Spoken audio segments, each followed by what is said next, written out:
அனைவருக்கும் வணக்கம் மக்களே. இந்த ஒரு வீடியோவில் நம்ம பார்க்க போகிறது என்னென்னா, எல்லாரும் ஒரு வேலைவாய்ப்போட ரிசல்ட்டுக்காக வெயிட் பண்ணிட்டுருக்கோன்னா அது இந்த ரேஷன் கடை வேலைவாய்ப்புக்கான விற்பனையாளருக்கும் கட்டுனருக்கும் உள்ள ரிசல்ட்டுக்காக தான் ஆல்மோஸ்ட் எல்லாருமே நம்ம வந்து வெயிட் பண்ணிகிட்ருக்கோம் இல்லையா. ஸோ 38 மாவட்டத்துலேயும் அதுக்கான செலெக்ஷன், அதாவது இறுதி ஃபைனல் செலெக்ஷன் லிஸ்ட்டு வந்து பார்த்தீங்கன்னாக்கா ரெடியாக இருக்குது அப்படின்னு சொல்லியிருக்காங்க. அதுதான் நீங்கள் இப்போ பார்த்துட்ருக்கீங்க. ஸோ இந்த இறுதி ஃபைனல் செலெக்ஷன் லிஸ்ட்டு வந்து யார் யார் நேம்லாம் இருக்குது, எப்படி நம்ம இந்த ரிசல்ட் நம்ம வந்து பார்த்து தெரிஞ்சுக்கிறது, அதே மாதிரி மாவட்ட வாரியாக இந்த இறுதி ஃபைனல் செலெக்ஷன் லிஸ்ட்டு வந்து வெளியிட்டிருக்கிறதாகவும் தகவல் வெளியிட போகிறதாகவும் தகவல் சொல்லியிருக்கிறாங்க. எந்தெந்த மாவட்டங்களுக்கு முதல்ல வெளியாக போகுது, யார் யாருக்கு செலக்ட் ஆனவங்களுக்கு வந்து நம்ம எப்படி நம்ம தெரிஞ்சுக்கிறது, ஓகேங்களா. நான் செலக்ட் ஆகிருக்கேன் அப்படின்னா நான் எப்படி தெரிஞ்சுக்கிறது, நான் எப்படி பார்க்கணும், ஸோ நெட் சென்டரில் போய்ட்டு பார்க்கணுமா இல்லை மொபைல் மூலிமாவே நம்ம டிஆர்பி வெப்சைட்டில் பார்த்து தெரிஞ்சுக்கலாமா, ஸோ அதுக்கான அப்டேட்டுமே பார்க்க போகிறோம். அதே மாதிரி இறுதி செலெக்ஷன் வந்து எப்படி நடந்திருக்குது, ஸோ அதை பற்றின தகவல், அதே மாதிரி இதில் யார் யாருக்கு முன்னுரிமை அளிச்சிருக்கிறாங்க, ஸோ அதை பற்றின தகவல். அது மட்டும் இல்லாமல் நிறைய பேருக்கு இருக்கிற சந்தேகம், யார் யாருக்கு எவ்வளோ மார்க் போட்டிருக்கிறாங்க, எவ்வளோ மார்க்கில் ரிஜெக்ட் ஆகிருக்கிறோம், என்னென்னத்துக்கு எவ்வளோ மார்க் போட்டிருக்காங்கன்னு சொல்லிட்டு நிறைய பேருக்கு ஒரு சந்தேகம். அதுக்கான அப்டேட்டுமே தெளிவாக இந்த வீடியோவில் நம்ம கொடுக்க போகிறோம். ஸோ இது எல்லாமே தெளிவாக துல்லியமாக இந்த ஒரு வீடியோவில் பார்க்க போகிறோம். நம்ம முதல்ல பார்க்க போகிறது என்ன அப்படின்னா, இந்த ரேஷன் கடை தேர்வு முடிவுகளை வந்து இறுதி ஃபைனல் செலெக்ஷன் வச்சுட்டு ரெடியானதா இல்லையா, வருமா வராதா, இதுதான் எல்லாருக்கிட்டே சந்தேகம் இல்லையா. ஸோ அதுக்கான அப்டேட் தெளிவாக கொடுத்துட்றேன். இந்த ரேஷன் கடை தேர்வு முடிவுகள் வந்து விற்பனையாளருக்கும் கட்டுனருக்கும் இறுதி ஃபைனல் செலெக்ஷனில் வச்சுட்டு ரெடியாக இருக்குது. நேர்காணல் வந்து நேற்றைய முன்தினமே வந்து, அதாவது வெள்ளிக்கிழமையே வந்து 38 மாவட்டங்களுக்கும் விற்பனையாளருக்கும் கட்டுனருக்கும் நேர்காணல், அனைத்து விற்பனையாளர், சேல்ஸ்மேன் மற்றும் பேக்கர்ஸ் எல்லாருக்குமே வந்து நேர்காணல் வந்து முடிஞ்சிருச்சு. அது முடிஞ்ச 2வது நாளே, ஓகேங்களா.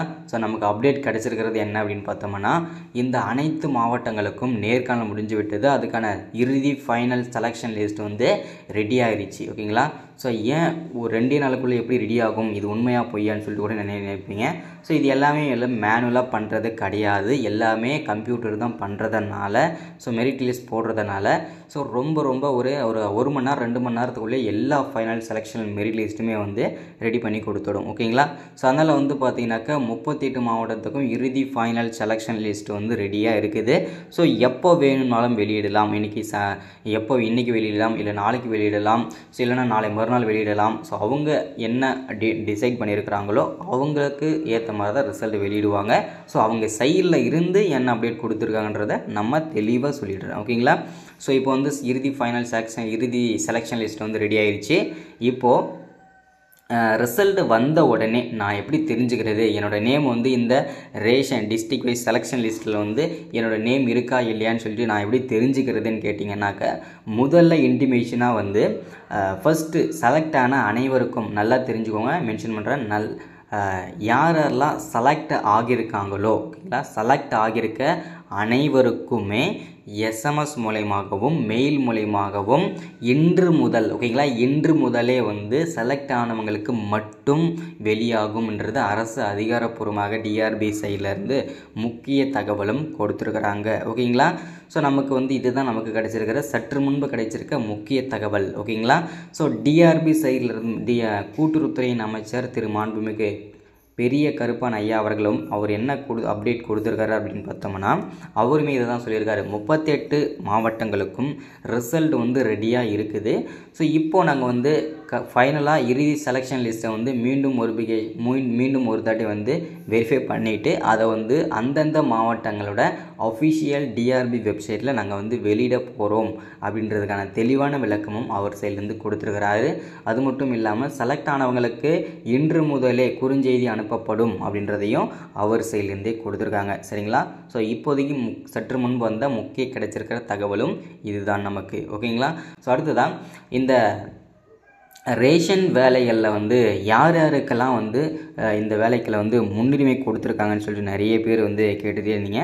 இதில் முன்னுரிமை அப்படின்னு பார்த்தோம்னா, இந்த ரேஷன் வேலைக்கு அப்ளை பண்ணுறதுக்கு முன்னாடி அரசு வந்து நோட்டிஃபிகேஷன் விட்டுருந்தாங்களே இந்த ரேஷன் வேலைக்கு, அந்த நோட்டிஃபிகேஷன்லேயே தெரிஞ்சிருக்கும், பார்த்துருந்தீங்க படிச்சிருந்தீங்கன்னா தெரிஞ்சிருக்கும். ஸோ முதல் குடும்பத்தில் முதல் பட்டதாரியாக இருக்கிறவங்களுக்கு வந்து முதல் முன்னுரிமை. அடுத்ததாக கொரோனாவில் பாதிக்கப்பட்டவர்கள் மற்றும் அப்பா அம்மாவை வந்து இழந்தவர்களுக்கு 2வது முன்னுரிமை. 3வது முன்னுரிமை வந்து ஒரு தமிழ் வழியில், அதாவது 10ஆவதிலும் சரி 12ஆவதிலும் சரி தமிழ் வழியில் படித்தவங்களுக்கு 3வது முன்னுரிமை. இந்த 3 நபர்களுக்கு மட்டுமே முன்னுரிமை அளிக்கப்பட்டிருக்கிறது. அவங்களுக்கு மட்டுமே இப்போ வந்து அவங்க ஒரு 50 மார்க் எடுத்தாங்க, இப்போ ஒரு 100க்கு 95 மார்க் எடுத்திருக்காங்க அப்படின்னா மற்றவங்க இவங்க ஒரு 93 எடுத்தாவே போதுமானதாக இருக்கும். ஸோ இவங்களுக்கும் அந்த கால்குலேஷன் இருக்கும், ஏன்னா முன்னுரிமை அடிப்படையில். ஓகேங்களா? ஸோ அடுத்ததாக நிறைய பேர் கேட்ட விஷயம் என்னென்னா, ரிசல்ட் வந்து ஒரு வேளை எங்களுக்கு வந்த உடனே நான் எப்படி டவுன்லோட் பண்ணுறது அப்பாயின்மெண்ட் ஆர்டர் அப்படின்னு சொல்லி கேட்டிருந்தீங்க. அப்பாயின்மெண்ட் ஆர்டர் நீங்கள் யாருமே டவுன்லோட் பண்ண வேண்டிய அவசியம் கிடையாது. உங்கள் வீட்டுக்கே நீங்கள் ஒரு வேளை செலக்ட் ஆகியிருந்தீங்க அப்படின்னா உங்கள் வீட்டுக்கே நீங்கள் அப்ளை பண்ணும்போது கொடுத்துருக்குற மெயில் ஐடிக்கும் ஃபோன் நம்பருக்கும் ஃபஸ்ட்டில் மெசேஜ் அனுப்புவாங்க. அதுக்கப்புறம் உங்களுக்கு போஸ்ட் ஆஃபீஸ் மூலிமா லெட்டர் மூலிமாவே வீட்டுக்கே வந்து அப்பாயின்மெண்ட் ஆர்டர் வந்துடும். அதுக்கப்புறம் நீங்கள் மீண்டும் ஒரு தடவை வெரிஃபிகேஷன் முடிச்சுட்டு ஜாப்பில் வந்து ஜாயின் பண்ணிக்கிற மாதிரி தான் இருக்கும். ஓகேங்களா? ஸோ இதுதான் இன்றைக்கி கிடச்சிருக்கிற முக்கிய தகவல். ரேஷன் கடை ரிசல்ட்டை பற்றின அப்டேட் இதுதான். ஸோ நாளைக்கு இந்த மாதிரி முக்கியமான அப்டேட்டை தொடர்ச்சி பார்ப்போம். மறக்காமல் சப்ஸ்கிரைப் பண்ணாமல் யாராச்சும் வீடியோ பார்த்துட்ருக்கீங்க அப்படின்னா மறக்காமல் சப்ஸ்கிரைப் பண்ணிடுங்க, மறக்காமல் லைக் பண்ணுங்கள், மறக்காமல் ஷேர் பண்ணுங்கள்.